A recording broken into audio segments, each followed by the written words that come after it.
Jangan lupa subscribe, like, comment, and share. Dan jangan lupa kalian nyalakan tombol loncengnya supaya kalian mendapatkan update video terbaru dari aku seputar resep makanan.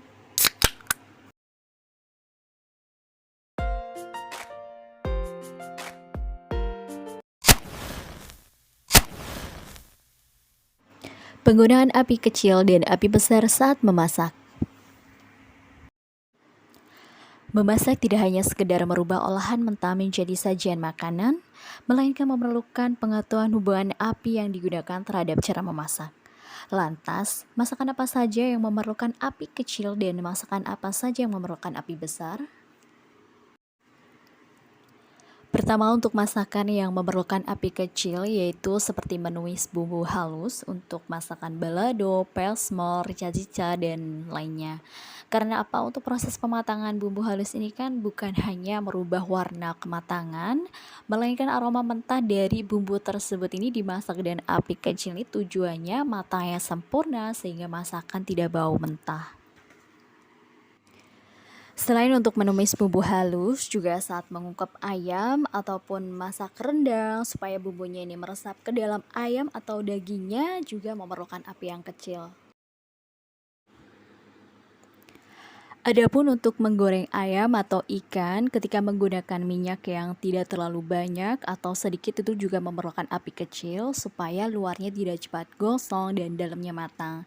Tapi tetap sebelumnya kita harus panaskan minyaknya, baru nanti kalau sudah panas apinya kita kecilkan supaya saat menggoreng ikan atau ayam tidak lengket. Beda halnya kalau menggoreng ikan atau ayam menggunakan minyak yang banyak ya, sampai seluruh permukaan ayam atau ikannya ini terendam. Nah, itu bisa gunakan api yang besar supaya apa? Nah, supaya apanya nanti saya akan bahas di bahasan penggunaan api yang besar.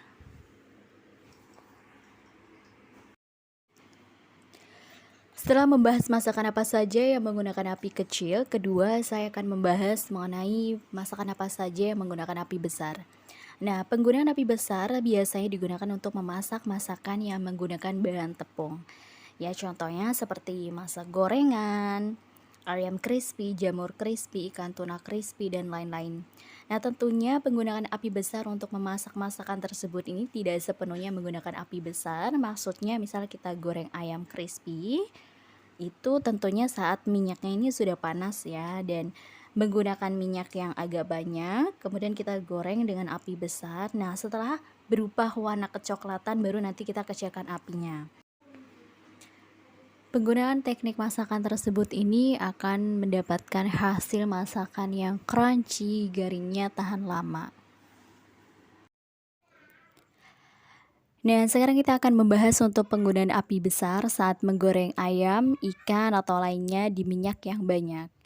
Karena seluruh permukaan ayam, ikan yang digoreng terendam, sehingga membutuhkan api besar agar mendapatkan tingkat kematangan dan tekstur yang baik. Jadi lebih garing, lebih renyah seperti itu ya. Dan itu sudah mengcover kematangan sampai ke dalam. Beda dengan minyak yang sedikit jadi perlu api kecil untuk mematangkan di dalamnya terlebih dahulu pelan-pelan, nanti baru ke tekstur di luarnya, mematangkan di luarnya ya, seperti itu.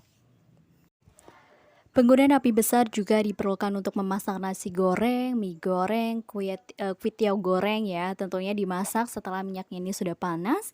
Nah, supaya apa? Supaya banyak bagian dari nasi atau mie yang kegoreng sehingga masakannya ini jadi lebih wangi dan lebih sedap.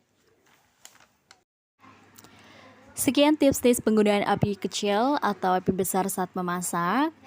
Jadi mungkin ada beberapa masakan lainnya dimasak memerlukan api kecil atau api besar. Nah, ini aku hanya memberikan gambaran umumnya saja yang sering kita masak. Kemudian mungkin ada di antara kita yang masih kesulitan ini sebenarnya masakan ini memerlukan api kecil atau besar ya, seperti itu. Dan tentu ada beberapa yang berbeda dengan cara kalian memasak dengan yang saya sampaikan. Nah, ini saya hanya menyampaikan berdasarkan pengalaman saya saja, seperti itu. Terima kasih sudah menonton. Wassalamualaikum warahmatullahi wabarakatuh.